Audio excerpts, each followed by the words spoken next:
রাধে রাধে ভক্তবিন্দুগণ, তুমি কি কোনোদিন স্বপ্নে খুব পরিষ্কারভাবে কিছু দেখেছ?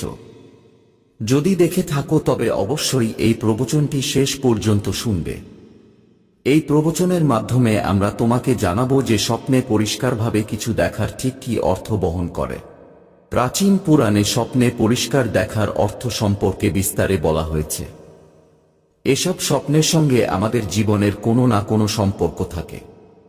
প্রাচীনকাল থেকেই নাগদের পবিত্র ও পূজ্য মনে করা হয়েছে, আর যখন এরা আমাদের স্বপ্নে আসে তখন তারা আমাদের ভবিষ্যৎ সম্পর্কে কিছু না কিছু সংকেত দেয়। কিছু সংকেত এতই গুরুত্বপূর্ণ যে আমাদের কখনোই সেগুলোকে উপেক্ষা করা উচিত নয়। তাই এই প্রবচনটি অবশ্যই সম্পূর্ণ শুনো, কারণ অর্ধেক জ্ঞান অনেক সময় ক্ষতিকর হতে পারে। চলো তাহলে জেনে নেওয়া যাক শিব মা পার্বতীকে নাগদের স্বপ্ন সম্পর্কিত কোন কোন রহস্য বলেছিলেন। তো ভক্তগণ, ভিডিও শুরু করার আগে আপনাদের কাছে একটি বিশেষ অনুরোধ, আপনারা যদি আমাদের চ্যানেলে নতুন হয়ে থাকেন তাহলে চ্যানেলটিকে অবশ্যই সাবস্ক্রাইব করে আমাদের পাশে থাকবেন এবং ভিডিওটিতে একটি লাইকও করে দেবেন এবং এই ভিডিওটি আরও ভক্তগণদের মাঝে শেয়ার করে দেবেন। আর কমেন্টে ভক্তি সহকারে লিখবেন, জয় শ্রী রাধে কৃষ্ণ, জয় মা লক্ষ্মী, হোর হোর মহাদেব। বন্ধুরা, একসময়ের কথা, কৈলাস পর্বতের উঁচু শৃঙ্গের ওপর দেবী পার্বতী ও ভগবান শিব একসঙ্গে বসেছিলেন। হিমালয়ের শীতল হাওয়া আর বরফে ঢাকা শৃঙ্গের মাঝে পার্বতীজি শিবকে জিজ্ঞেস করলেন, হে স্বামী, আমাকে বলুন স্বপ্নের অর্থ কি? এগুলোর পেছনে কি কোন গূঢ় বার্তা লুকিয়ে থাকে? মানুষ যে স্বপ্ন দেখে সেগুলোর আসল অর্থ কি? দয়া করে আমাকে স্বপ্নের রহস্য সম্পর্কে জানান। এই গল্প মনোযোগ দিয়ে শুনলে মানুষের দারিদ্র্য দূর হয়ে যায় এবং আগত বিপদও নিবারণ হয়। দেবী পার্বতী বললেন, হে স্বামী, আজ আমি এই কাহিনী সম্পূর্ণ মনোযোগ দিয়ে শুনো। দয়া করে আমাকে সেই কাহিনী শোনান। তখন মহাদেব দেবী পার্বতীকে সেই কাহিনী বলতে শুরু করলেন। বন্ধুরা, এখন আমি আপনাদের সেই কাহিনী শোনাতে চলেছি। আপনারা এটি মনোযোগ দিয়ে সম্পূর্ণ শুনবেন, কারণ স্বপ্নের ভুল ব্যাখ্যা করা সম্ভব, তাই এটি কখনোই অর্ধেক শুনবেন না। চলুন শুরু করি সেই প্রাচীনকালের কাহিনী। প্রাচীন সময়ে দেবদত্ত নামে এক মহান রাজা ছিলেন। রাজা দেবদত্ত শুধু তার পরাক্রম ও শৌর্যের জন্যই বিখ্যাত ছিলেন না, তিনি ছিলেন ধর্মপরায়ণ এবং ন্যায়পরায়ণ শাসক। তার রাজ্য ছিল বিশাল ও সমৃদ্ধ, আর তার প্রজা তাকে অত্যন্ত ভালোবাসা ও সম্মান করত। রাজা দেবদত্তের আচরণ ছিল নিরপেক্ষ, সহৃদয় ও করুণাময়। তিনি প্রজাদের কথা মনোযোগ দিয়ে শুনতেন এবং তাদের সমস্যার সমাধান করার চেষ্টা করতেন। তিনি নিয়মিত যজ্ঞ ও ধর্মীয় অনুষ্ঠান করতেন এবং ভগবান শিবের পরম ভক্ত ছিলেন। রাজা দেবদত্তের রানী সুভদ্রা অত্যন্ত সৌম্য, বুদ্ধিমতী এবং প্রতিটি পরিস্থিতিতে রাজা সহায়ক ছিলেন। তবে তাদের কোনো সন্তান ছিল না, যা মাঝে মাঝে তাদের উদ্বিগ্ন করে তুলত। এরপর এক রাতে রাজা দেবদত্ত একটি অদ্ভুত স্বপ্ন দেখলেন। একটি মৃত সাপ তার পায়ের কাছে পড়ে আছে। এই স্বপ্ন দেখে রাজা ভীষণ ভয় পেয়ে গেলেন। জেগে ওঠার পর তিনি সেই স্বপ্নটি রানী সুভদ্রাকে বললেন। রাজা দেবদত্ত উদ্বিগ্ন হয়ে রানীকে জিজ্ঞেস করলেন, হে প্রিয়, আমি স্বপ্নে একটি মরা সাপ দেখেছি, এর অর্থ কি হতে পারে? রানী সুভদ্রা রাজাকে সান্ত্বনা দিয়ে বললেন, হে স্বামী, স্বপ্ন সবসময় কোন না কোন বার্তার প্রতীক, কিন্তু স্বপ্নের অর্থ জানতে হলে আমাদের কোনো বিদ্বান ঋষির সাহায্য নিতে হবে। তখন তার মন্ত্রীদের ডাকলেন এবং বললেন, মন্ত্রীগণ, আজ আমি এক অদ্ভুত স্বপ্ন দেখেছি। স্বপ্নে দেখেছি একটি মরা সাপ আমার পায়ের কাছে পড়ে আছে। এই স্বপ্নের অর্থ কি হতে পারে? তোমরা গিয়ে খুঁজে বের করো। সব মন্ত্রীরা শহরের বহু ঋষিমুনিদের কাছে গেলেন ও জিজ্ঞেস করলেন, কিন্তু কেউই সেই স্বপ্নের অর্থ ব্যাখ্যা করতে পারলেন না। তাই তারা ফিরে এসে মহারাজকে বললেন, হে মহারাজ, আমাদের রাজ্যে এমন কেউ নেই যে আপনার স্বপ্নের অর্থ বুঝতে পারে। তখন আরেক মন্ত্রী রাজাকে বললেন, হে মহারাজ, আমাদের রাজ্যের কাছে অবস্থিত বনে মুনি আস্তিক বাস করেন, যিনি জন্মেজয়ের সর্পনাশক যজ্ঞ থেকে সকল নাগের রক্ষা করেছিলেন। তাই তাকে নাগদের রক্ষক বলা হয়। আমাদের তার কাছেই যেতে হবে। তিনি আপনার স্বপ্নের অর্থ ব্যাখ্যা করতে পারবেন। তারপর মহারাজ দেবদত্ত আস্তিক মুনির আশ্রমে যাওয়ার সিদ্ধান্ত নিলেন।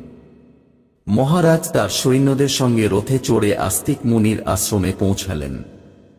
তখন আস্তিক মুনি মহারাজকে স্বাগত জানিয়ে বললেন, হে রাজন, আমার আশ্রমে আপনাকে স্বাগতম। বলুন আপনার কি সমস্যা? কোন কারণে আপনি আমাদের আশ্রমে আগমন করেছেন? মহারাজ দেবদত্ত বললেন, হে মুনিবর, আমি আপনার কাছে একটি সাহায্য চাইতে এসেছি। আমি নাগদের নিয়ে একটি অদ্ভুত স্বপ্ন রেখেছি, সেই স্বপ্নের অর্থ জানার জন্যই আপনার কাছে এসেছি। আস্তিক মুনি বললেন, হে রাজন, সাপ সম্পর্কে আপনি যে স্বপ্ন দেখেছেন তা নির্দ্বিধায় বলুন। স্বপ্নের সাপ দেখা সবসময় কোন না কোনো অর্থ বহন করে। আপনি যে স্বপ্ন দেখেছেন সেটি বিস্তারিতভাবে বলুন। তখন মহারাজ দেবদত্ত আস্তিক মুনিকে বললেন, হে মুনিবর, গত রাত্রে আমি এক অদ্ভুত স্বপ্ন দেখেছি। দেখলাম একটি মরা সাপ আমার পায়ের পাশে পড়ে আছে। অনুগ্রহ করে এই স্বপ্নের অর্থ আমাকে বলুন। আস্তিক মুনি মনোযোগ দিয়ে রাজার কথা শুনে বললেন, হে রাজন, স্বপ্নে যদি আপনি মৃত সাপ দেখতে পান তবে তার অর্থ আপনার জীবনের বাধা বিপত্তি খুব শীঘ্রই দূর হয়ে যাবে। এটি একটি শুভ লক্ষণ। তাই চিন্তামুক্ত হয়ে গৃহে ফিরুন। ভয় পাওয়ার কোন কারণ নেই। মহারাজ দেবদত্ত আনন্দিত হয়ে আস্তিক মুনিকে প্রণাম করলেন এবং কৃতজ্ঞতা জানিয়ে নিজের রাজ্যে ফিরে গেলেন।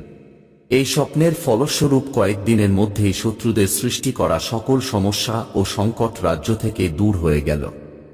এতে রাজা অত্যন্ত খুশি হলেন।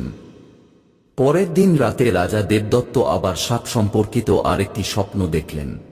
তিনি দেখলেন তিনি একটি বট সাপকে ধরে আছেন। জেগে উঠে তিনি তৎক্ষণাৎ আস্তিক মুনির কাছে গিয়ে জিজ্ঞেস করলেন, হে মুনিবর, স্বপ্নে আমি দেখেছি যে আমি একটি বট সাপ ধরে আছি। এর অর্থ কি? আস্তিক মুনি বললেন, হে রাজন, স্বপ্নে যদি আপনি সাপ ধরতে দেখেন তবে এটিও একটি শুভ লক্ষণ। এটি নির্দেশ করে যে ভবিষ্যতে আপনি আপনার পরিশ্রমের মাধ্যমে ধন সম্পদ অর্জন করবেন এবং তা সঠিকভাবে ব্যবহার করবেন। কয়েকদিন পর রাজা একটি বট যুদ্ধে বিজয়ী হন এবং রাজ্যের সম্পদ বৃদ্ধি পায়। রাজা দেবদত্তের তৃতীয় স্বপ্ন একটি অন্য রাতে দেখা দেয়। তিনি স্বপ্নে দেখলেন একটি সাপ উঠছে। জেগে উঠে তিনি তৎক্ষণাৎ আস্তিক মুনির কাছে গিয়ে জিজ্ঞেস করলেন, হে মুনিবর, আমি স্বপ্নে একটি উড়ন্ত সাপ দেখেছি। এর অর্থ কি? আস্তিক মুনি বললেন, হে রাজন, স্বপ্নে যদি সাপ উঠতে দেখানো হয় তবে এটি উন্নতি এবং প্রগতির প্রতীক। এরপর রাজ্যের ব্যবসা ও কৃষিতে উন্নতি হতে শুরু করে। কয়েকদিন পর রাজা দেবদত্তের চতুর্থ স্বপ্ন আসে। তিনি স্বপ্নে বারবার কালো রঙের সাপ দেখেন। তিনি চিন্তিত হয়ে আস্তিক মুনির কাছে যান এবং জিজ্ঞেস করেন, হে মুনিবর, আমি স্বপ্নে বারবার কালো রঙের সাপ দেখেছি। এর অর্থ কি? আস্তিক মুনি বললেন, হে রাজন, স্বপ্নে বারবার কালো রঙের সাপ দেখা কালসাপ দোষের ইঙ্গিত, যদিও জ্যোতিষ শাস্ত্রে এর প্রতিকারও বর্ণিত আছে। আস্তিক মুনির নির্দেশ অনুযায়ী রাজা পুজো পাঠ করেন এবং দোষ থেকে মুক্তি পান। রাজা দেবদত্তের পঞ্চম স্বপ্ন আসে। এক রাতে তিনি স্বপ্নে সবুজ রঙের সাপ দেখেন। জেগে উঠে তিনি তৎক্ষণাৎ আস্তিক মুনির কাছে গিয়ে জিজ্ঞেস করেন, হে মুনিবর, আমি স্বপ্নে সবুজ রঙের সাপ দেখেছি। এর অর্থ কি? আস্তিক মুনি বললেন, হে রাজন, স্বপ্নে সবুজ রঙের সাপ দেখা শুভ লক্ষণ। এটি নিক ভবিষ্যতে আপনার জীবনে ঘটতে যাওয়া কোনো ভালো ঘটনার ইঙ্গিত দেয়। এরপর রাজ্যের ফসল ভালো হয় এবং প্রজা অত্যন্ত সুখী হয়ে ওঠে। রাজা দেবদত্তের ষষ্ঠ স্বপ্ন আসে। অন্য এক রাতে তিনি স্বপ্নে সাদা রঙের সাপ দেখেন। জেগে উঠে তিনি তৎক্ষণাৎ আস্তিক মুনির কাছে গিয়ে জিজ্ঞেস করেন, হে মুনিবর, আমি স্বপ্নে সাদা রঙের সাপ দেখেছি। এর অর্থ কি? আস্তিক মুনি বললেন, হে রাজন, স্বপ্নে সাদা রঙের সাপ দেখা ও একটি শুভ লক্ষণ। এটি ধন সম্পদের প্রাপ্তির ইঙ্গিত দেয়। কয়েকদিনের মধ্যে রাজা একটি অজানা উৎস থেকে অনেক ধন সম্পদ লাভ করেন। রাজা দেবদত্তের সপ্তম স্বপ্ন আসে। তিনি স্বপ্নে দেখেন একটি সাপ ভয় পালাচ্ছে। জেগে উঠে তিনি তৎক্ষণাৎ আস্তিক মুনির কাছে গিয়ে জিজ্ঞেস করেন, হে মুনিবর, আমি স্বপ্নে একটি সাপকে ভয়ে পালাতে রেখেছি। এর অর্থ কি? আস্তিক মুনি বললেন, হে রাজন, যদি স্বপ্নে সাপকে কারো ভয়ে পালাতে দেখা যায় তবে এটি একটি অশুভ লক্ষণ। এটি নির্দেশ করে যে আপনার শত্রুরা আপনাকে প্রতারণা করতে পারে। কয়েকদিনের মধ্যে রাজার ঘনিষ্ঠ একজন মন্ত্রী তাকে প্রতারণা করলেন, কিন্তু রাজা সময়মতো সতর্ক হয়ে সেই মন্ত্রীকে বন্দী করে শাস্তি দেন। রাজা দেবদত্তের অষ্টম স্বপ্ন আসে। অন্য এক রাতে তিনি স্বপ্নে দেখলেন একটি সাপ তাকে কামড়াচ্ছে। জেগে উঠে তিনি তৎক্ষণাৎ আস্তিক মুনির কাছে গিয়ে জিজ্ঞেস করলেন, হে মুনিবর, আমি স্বপ্নে দেখেছি একটি সাপ আমাকে কামড়াচ্ছে, এর অর্থ কি? আস্তিক মুনি বললেন, হে রাজন, যদি স্বপ্নে সাপ আপনাকে কামড়ায় বা আপনার পিছনে তবে এটি কোন অশুভ ঘটনার পূর্বাভাস। কয়েকদিনের মধ্যে রাজাকে গুরুতর অসুস্থতা আক্রমণ করেছিল, কিন্তু মুনির আশীর্বাদে তিনি সুস্থ হয়ে ওঠেন। রাজা দেবদত্তের নবম স্বপ্ন আসে। এক রাতে তিনি স্বপ্নে নাগনাগিনের জোড়া দেখেন। জেগে উঠে তিনি তৎক্ষণাৎ আস্তিক মুনির কাছে গিয়ে জিজ্ঞেস করলেন, হে মুনিবর, আমি স্বপ্নে নাগনাগিনের জোড়া দেখেছি, এর অর্থ কি? আস্তিক মুনি বললেন, হে রাজন, যদি স্বপ্নে নাগনাগিনের জোড়া দেখা যায় তবে এটি একটি সংকেত যে আপনার পূর্বপুরুষ আপনাকে জানান দিচ্ছেন যে আপনাকে আপনার কুল দেবতা ও দেবীর উপাসনা করতে হবে। রাজা মুনির নির্দেশ অনুযায়ী কুলদেবতা ও দেবীর উপাসনা করেন, যার ফলে তাদের রাজ্যে শান্তি ও সুখ বজায় থাকে। রাজা দেবদত্তের দশম স্বপ্ন আসে। এক রাতে তিনি স্বপ্নে দেখেন সাপের সন্তানরা তার সিংহাসনে বসে আছে। জেগে উঠে তিনি তৎক্ষণাৎ আস্তিক মুনির কাছে গিয়ে জিজ্ঞেস করেন, হে মুনিবর, আমি স্বপ্নে দেখেছি সাপের সন্তানরা আমার সিংহাসনে বসে আছে, এর অর্থ কি? আস্তিক মুনি বললেন, হে রাজন, যদি স্বপ্নে সাপের সন্তান দেখা যায় এবং তারা আপনার সিংহাসনে বসে থাকে তবে এটি ইঙ্গিত দেয় যে আপনার বাড়িতে শীঘ্রই সন্তান জন্ম নেবে। আপনার পুত্র মহান হবে এবং আপনার রাজ্যের উত্তরাধিকারী হবে। কয়েক মাস পরে রানী সুভদ্রা এক পুত্র সন্তানের জন্ম দেন। সেই পুত্র বড় হয়ে একজন মহান রাজা হয় এবং পিতার রাজ্যের উত্তরাধিকারী হয়। রাজা দেবদত্তের একাদশ স্বপ্ন আসে। এক রাতে তিনি স্বপ্নে দেখেন সাপ এবং মেঘদের মধ্যে লড়াই হচ্ছে। জেগে উঠে তিনি তৎক্ষণাৎ আস্তিক মুনির কাছে গিয়ে জিজ্ঞেস করেন, হে মুনিবর, আমি স্বপ্নে সাপ এবং মেঘদের লড়াই দেখেছি, এর অর্থ কি? আস্তিক মুনি বললেন, হে রাজন, যদি স্বপ্নে সাপ এবং মেঘদের লড়াই দেখা যায় তবে এটি নির্দেশ করে যে আপনার সামনে আপনার গোপন শত্রু প্রকাশ পাবে এবং তার সঙ্গে আপনার লড়াইও হবে। কয়েকদিনের মধ্যে রাজার গোপন শত্রু প্রকাশ পায় এবং রাজা তাকে পরাস্ত করেন। রাজা দেবদত্তের 12তম স্বপ্ন আসে। এক রাতে তিনি স্বপ্নে দেখেন একটি সাপ শিবলিঙ্গের সঙ্গে আবৃত। জেগে উঠে তিনি তৎক্ষণাৎ আস্তিক মুনির কাছে গিয়ে জিজ্ঞেস করলেন, হে মুনিবর, আমি স্বপ্নে দেখেছি একটি সাপ শিবলিঙ্গের সঙ্গে আবৃত, এর অর্থ কি? আস্তিক মুনি বললেন, হে রাজন, যদি স্বপ্নে সাপকে শিবলিঙ্গের সঙ্গে আবৃত দেখা যায় তবে এটি নির্দেশ করে যে ভগবান শিব আপনার প্রতি কৃপা করবেন এবং আপনার কোনো বিশেষ ইচ্ছা পূর্ণ হবে। এরপর রাজা ভগবান শিবের আরাধনা করেন এবং তার বিশেষ ইচ্ছা পূর্ণ হয়। রাজা দেবদত্তের ত্রয়োদশ স্বপ্ন আসে। এক রাতে তিনি ভয়ঙ্কর স্বপ্ন দেখেন। স্বপ্নে দেখেন একটি কালো সাপ তার বুকে এসে বসেছে। রাজা অত্যন্ত ভয় পেয়ে তৎক্ষণাৎ আস্তিক মুনির কাছে যান এবং জিজ্ঞেস করেন, হে মুনিবর, আমি একটি ভয়ঙ্কর স্বপ্ন দেখেছি। একটি কালো সাপ আমার বুকে এসে বসেছিল, এর অর্থ কি?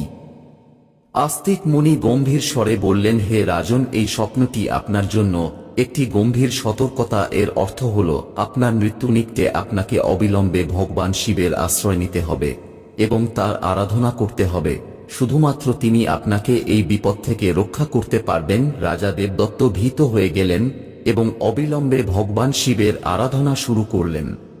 তিনি কঠোর তপস্যা করলেন এবং ভগবান শিবকে প্রীত করার জন্য বহু যজ্ঞ এবং অনুষ্ঠান সম্পন্ন করলেন। ভগবান শিব রাজা দেবদত্তের ভক্তি ও তপস্যায় প্রীত হলেন এবং প্রজ্বলিত হয়ে বললেন, হে রাজন, আমি তোমার ভক্তি ও তপস্যায় প্রীত হয়েছি। তুমি তোমার মৃত্যুর ভয় থেকে নয়, সত্যিকার হৃদয় থেকে আমার আরাধনা করেছ। তাই আমি তোমাকে আশীর্বাদ দিচ্ছি যে তোমার আয়ু দীর্ঘ হবে এবং তুমি সুস্থ ও সুখী জীবন যাপন করবে। রাজা দেবদত্ত বিশ্বাস সহকারে বললেন, হে দেবদের দেব মহাদেব, আপনার কৃপায় আমার আয়ু দীর্ঘ হয়েছে। আমি আপনার আশীর্বাদের জন্য অত্যন্ত কৃতজ্ঞ। আমি সর্বদা আপনার আরাধনা করব। ভগবান শিব রাজাকে আশীর্বাদ দিলেন এবং তার মৃত্যুর বিপদ চলে গেল।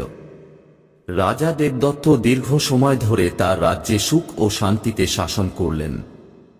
কথা শোনার পরে দেবী পার্বতী বললেন, হে স্বামী, এই গল্পটি অত্যন্ত আকর্ষণীয় এবং শিক্ষামূলক ছিল। এখন আমি বুঝতে পেরেছি যে স্বপ্নের কি গুরুত্ব আছে এবং তা আমাদের জীবনে কিভাবে প্রভাব খেলে। তখন ভগবান শিব হাসিমুখে বললেন, হে পার্বতী, স্বপ্ন আমাদের অবচেতন মনের গভীরতার সঙ্গে যুক্ত করে এবং গুরুত্বপূর্ণ বার্তা প্রদান করে। আমাদের উচিত এগুলোকে বোঝার চেষ্টা করা এবং তাদের থেকে শিক্ষা নেওয়া। হে পার্বতী, রাজা দেবদত্তের স্বপ্ন এটি প্রমাণ করেছে যে প্রতিটি স্বপ্ন একটি বার্তা নিয়ে আসে। যদি স্বপ্নে মৃত সাপ দেখা যায় তবে তা জীবনের বাধা ও সংকটের অবসান ঘটানোর সংকেত দেয়। এটি শুভ লক্ষণ যা নির্দেশ করে যে কঠিন সময় দূর হচ্ছে এবং সুখী সময় আসছে। যদি স্বপ্নে কেউ সাপকে ধরে তবে এটি নির্দেশ করে যে ব্যক্তি নিজের পরিশ্রমের মাধ্যমে ধন সম্পত্তি অর্জন করবে এবং তা সঠিকভাবে ব্যবহার করবে। এটি সাফল্য এবং সমৃদ্ধির প্রতীক। যদি স্বপ্নে উড়ন্ত সাপ দেখা যায় তবে এটি উন্নতি এবং প্রগতির প্রতীক। এর অর্থ ব্যক্তির জীবনে উন্নয়ন, সমৃদ্ধি এবং অগ্রগতি ঘটবে। যদি স্বপ্নে কালো রঙের সাপ দেখা যায় তবে এটি কালসাপ দোষের ইঙ্গিত দেয়। এটি অশুভ হয় কিন্তু এর প্রতিকার সম্ভব, যার মাধ্যমে ব্যক্তি মুক্তি পেতে পারে। যদি স্বপ্নে সবুজ রঙের সাপ দেখা যায় তবে এটি শুভ লক্ষণ এবং নিকট ভবিষ্যতে ভালো ঘটনার পূর্বাভাস দেয়। এটি সুখ ও সমৃদ্ধির প্রতীক। যদি স্বপ্নে সাদা রঙের সাপ দেখা যায় তবে এটি ধনের লাভের ইঙ্গিত দেয়। এটি অর্থনৈতিক সমৃদ্ধি এবং সাফল্যের দিকে ইঙ্গিত করে। যদি স্বপ্নে কেউ সাপকে দেখে এবং মানুষের থেকে ভয় পেয়ে দূরে পালাচ্ছে তবে এটি অশুভ লক্ষণ এবং নির্দেশ করে যে শত্রুরা প্রতারণা করতে পারে। সতর্ক থাকা প্রয়োজন। যদি স্বপ্নে কোনো মানুষকে সাপ কামায় তবে এটি কোন অশুভ ঘটনার ইঙ্গিত দেয়, যা ব্যক্তির স্বাস্থ্য বা নিরাপত্তার জন্য হুমকি হতে পারে। যদি স্বপ্নে নাগনাগিনী জোড়া দেখা যায় তবে এটি পূর্বপুরুষদের পক্ষ থেকে একটি বার্তা দেয় যে কুলের দেবদেবীর উপাসনা করা উচিত। এতে কুলে সুখ ও শান্তি বজায় থাকে। যদি স্বপ্নে সাপ সিংহাসনে বসে থাকে তবে এটি আসন্ন সন্তানকে ইঙ্গিত দেয় যিনি মহান হবেন এবং রাজ্য শাসন করবেন। এটি শুভ এবং উৎসাহবর্ধক স্বপ্ন। যদি স্বপ্নে সাপ এবং নেউলের লড়াই দেখা যায় তবে এটি গোপন শত্রুর প্রকাশ এবং তার সঙ্গে সংগ্রামের ইঙ্গিত দেয়। প্রিয় ভক্ত বৃন্দগণ, যদি আপনাদের আমার এই ভিডিওটি ভালো লেগে থাকে তাহলে অবশ্যই ভিডিওটিতে লাইক করবেন, আরও বন্ধুদের মাঝে এই ভিডিওটি শেয়ার করে দেবেন এবং আমাদের এই চ্যানেলটিকে সাবস্ক্রাইব করে পাশে থাকবেন। ভগবান যেন আপনাদের পরিবার ও আপনাকে সবসময় ভালো ও সুস্থ রাখে এই প্রার্থনা করি। আজকের মতো এখানে ইতি করলাম। বলো জয় শ্রী রাধাকৃষ্ণ, জয় মা লক্ষ্মী, রাধে রাধে।